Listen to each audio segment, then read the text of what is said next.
single dad fixed her car, on the way to a blind date, not knowing she was the date he dreaded. The snow had been falling since late afternoon, the kind of soft, steady snow that muffles the whole world and makes everything feel a little far away. It was the kind of evening that made people want to stay home, pull a blanket over their knees, and forget about obligations. But Marcus Hale had made a promise. He sat in his truck for a long moment before pulling out of the driveway, staring at the windshield wipers doing their slow, steady work. 44 years old, a single dad, a man who still wore the same dark grey shirt he'd worn to work because he hadn't had time to iron anything else. His tie was crooked. He knew it, and he didn't have the energy to fix it. His daughter Lily had talked him into this blind date. 14 years old, sharp as a tack, and convinced that her father had been alone long enough. "Dad," she'd said, leaning against the kitchen doorframe, with that look she'd inherited from her mother. "You're not dead. You're just stuck." He'd laughed at that, even though it landed somewhere real. So here he was, on his way to a restaurant called Harlow's, about 20 minutes outside of town, in the middle of a snowstorm, for a date he hadn't wanted and had agreed to, only because the woman who'd arranged it, a colleague named Patrice, had said the words that always worked on Marcus. She could really use someone kind. He'd driven about 8 minutes when he saw the car on the shoulder. A blue sedan, hood up, hazard lights blinking orange into the dark. A woman standing beside it in a camel-colored wool coat, holding a coffee cup like it was the only warm thing left in the world.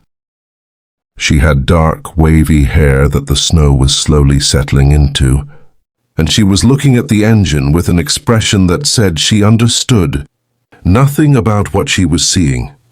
But she wasn't panicking either. She was just standing there, steady and quiet, the way some people are when they've learned that falling apart doesn't actually fix anything. Marcus pulled over without thinking about it. That was just who he was. He stepped out into the cold, hands already reaching for the small flashlight. He kept clipped inside his jacket pocket. "Evening," he called out, walking toward her. "Looks like she quit on you." The woman turned, and even in the dim blue light of a snowy evening, he could see she was striking. Dark eyes, red lips, the kind of face that made you think of old photographs. She looked to be around his age, maybe a year or two younger, with the kind of composure that comes not from ease but from experience. "She did," the woman said, and her voice was calm, a little dry, a little warm all at once. "Right here, like she planned it." She glanced at the engine and then back at him.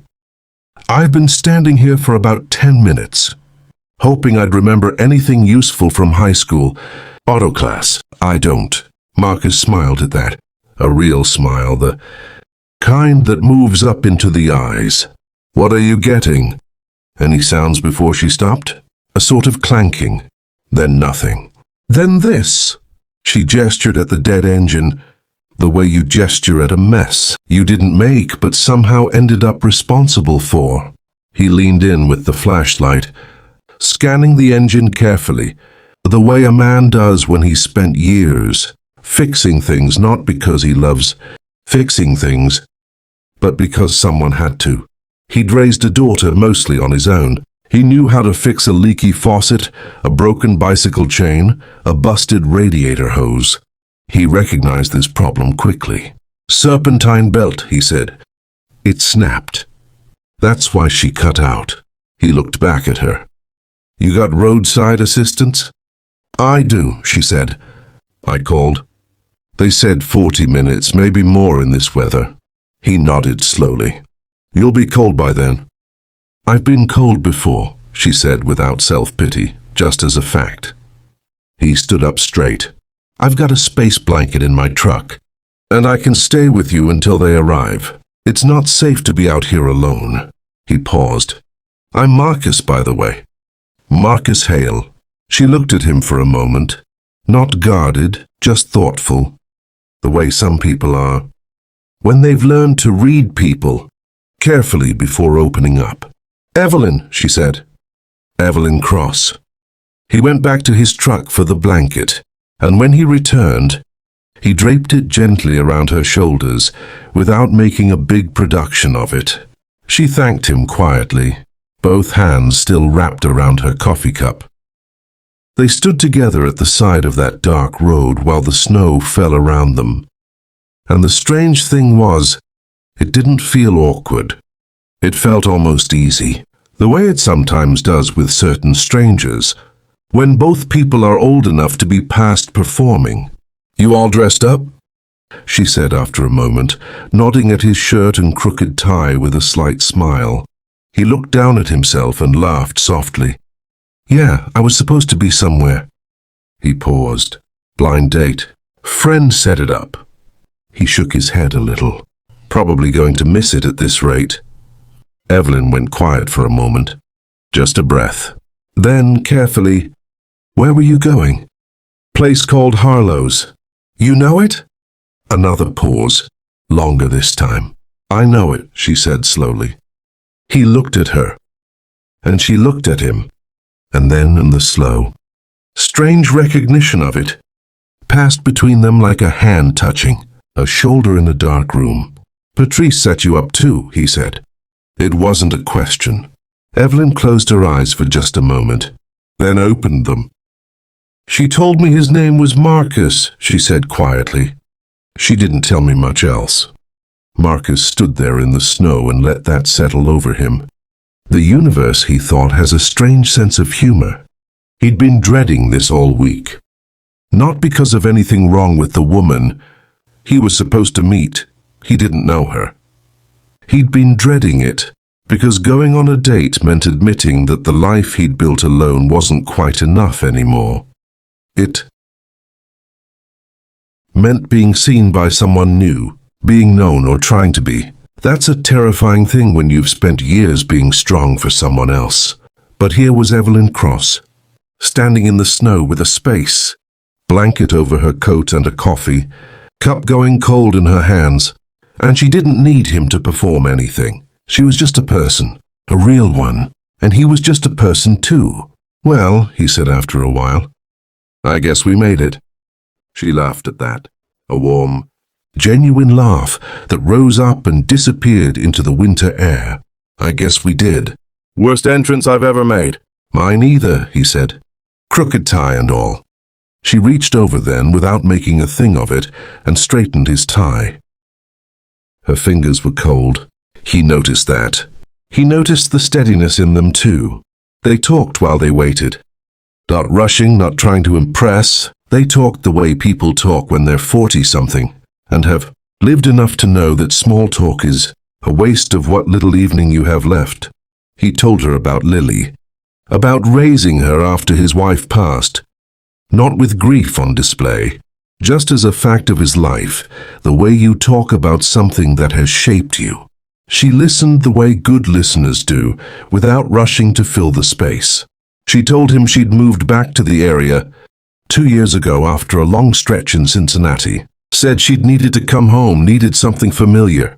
Said her mother was getting older and her apartment had started to feel like a waiting room. She didn't over-dramatize it. She just told him the truth, and the truth was enough. By the time the roadside truck appeared in the distance, its amber light sweeping across the trees, they had been standing there together for nearly 40 minutes.